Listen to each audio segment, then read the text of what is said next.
नमस्कार। मैं डॉक्टर शिवा त्रिपाठी सरस बस्ती उत्तर प्रदेश से इस मातृभूमि सेवा संस्थान के यूट्यूब चैनल पर आप सभी का स्वागत, वंदन एवं अभिनंदन करती हूँ। हमारे संस्कृत शास्त्रों में एक सूक्ति है कि दुर्लभम त्रयमे वैतत् देवानुग्रह हेतुकम, दुर्लभम त्रयमे वैतत् देवानुग्रह हेतुकम मनुष्यत्वम मुमुक्षत्वम महापुरुष संश्रय। मनुष्य जन्म, मुक्ति की इच्छा एवं महापुरुषों का संग, यह तीन चीजें परमेश्वर की कृपा पर निर्भर करते हैं। निसंदेह इस संस्था पर उसी परम पिता परमेश्वर की अनुकंपा है जिनके आशीर्वाद स्वरूप हम निरंतर आपके समक्ष देश में अपनी महत्वपूर्ण भूमिका निभाने वाले महापुरुषों एवं नारी शक्तियों के जीवन वृत्त को आप सभी से साझा करते हैं। यह भारत देश है और भारत की यही परंपरा रही है कि वह नारी शक्ति को देवी का स्वरूप मानते हैं। शतपथ ब्राह्मण में कहा गया है कि नारी नर की आत्मा का आधा भाग होती है। राष्ट्र निर्माण में नारी शक्ति की अहम भूमिका को कभी भी अनदेखा नहीं किया जा सकता। आजादी के समय से लेकर आज तक समाज व राष्ट्र के नवनिर्माण में महिलाओं ने पुरुषों के साथ कंधे से कंधा मिलाकर सक्रिय सहभागिता निभाते हुए स्वयं को सिद्ध किया है। और हम आज इस कड़ी में एक ऐसी ही नारी शक्ति का परिचय आपसे कराने जा रहे हैं जिन्होंने संपन्न परिवार में जन्म लेने के बाद भी आदर्श एवं दृढ़ संकल्प के बल पर निरापद तथा सुखी जीवन का परित्याग कर शक्ति के चरमोत्कर्ष पर पहुंचे साम्राज्य के विरुद्ध क्रांतिकारी कार्यों से उपजे खतरों एवं कठिनाइयों का सामना किया है। जी हाँ, हम आज एक ऐसी ही वीरांगना के बारे में आपसे चर्चा करने के लिए यहाँ उपस्थित हुए हैं जिन्होंने सन 1907 में विदेश में पहली बार भारत का झंडा फहराकर अपना नाम इतिहास के पन्नों में दर्ज कराया। इस नारी शक्ति का नाम मैडम भीका जी, जिन्हें हम मैडम कामा के नाम से भी जानते हैं। सबसे पहले हम इनके जीवन वृत्त, जीवन परिचय पर प्रकाश डालेंगे कि उन्होंने कब और किन परिस्थितियों में इस देश में जन्म लिया और उन्होंने इस देश में क्या योगदान दिया। मैडम भीका जी का जन्म 24 सितंबर 1861 को बम्बई में एक पारसी परिवार में हुआ था। इनके पिता सोराब जी पटेल एक जाने माने कारोबारी थे और पेशे से वकील थे। उनकी माता जीजाबाई सोराब पटेल एक कुशल गृहिणी थी। 3 अगस्त 1885 को भीका जी कामा का विवाह रुस्तम कामा से हुआ। रुस्तम कामा भी उस समय के अमीर के.आर. कामा के बेटे थे, जिनकी रुचि तत्कालीन राजनीति में थी। किंतु भीका जी कामा का हृदय लोगों की सहायता एवं सेवा की भावना को लेकर कूट कूट कर भरा था और यही कारण था कि उनका दाम्पत्य जीवन बहुत सुखमय नहीं रहा। जैसा कि जानते हैं कि दो व्यक्ति जब आपस में मिलते हैं, उनके विचारों का मिलना बहुत आवश्यक हो जाता है और जब विचारों में बहुत ज़्यादा ही असमानता हो तो कहीं ना कहीं कुछ कठिनाइयां उभर कर आ ही जाती हैं और ऐसा ही कुछ इनके दाम्पत्य जीवन के साथ हुआ।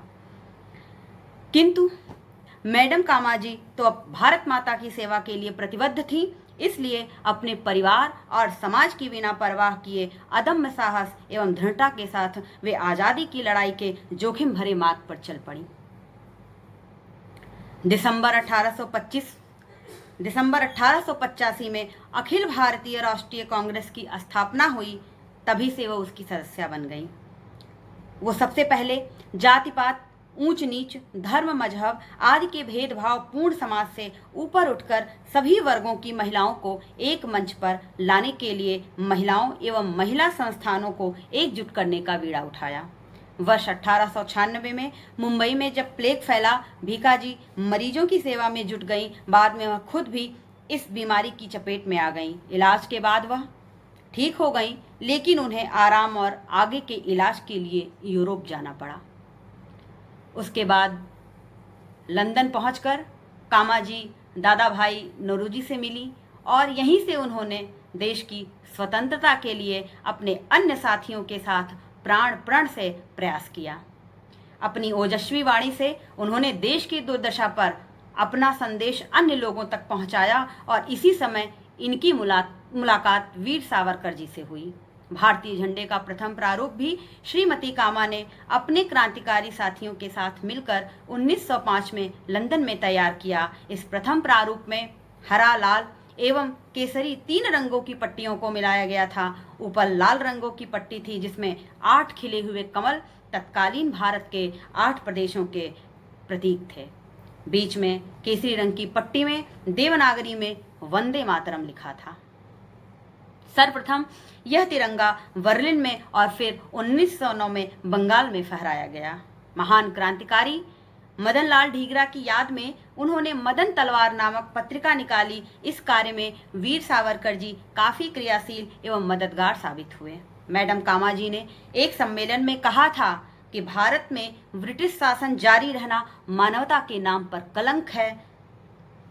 उन्होंने लोगों से भारत को दासता से मुक्ति दिलाने में सहयोग की अपील की और भारतवासियों का आह्वान किया कि आगे बढ़ो, हम हिंदुस्तानी हैं, आगे बढ़ो, हम हिंदुस्तानी हैं, हिंदुस्तान हिंदुस्तानियों का है।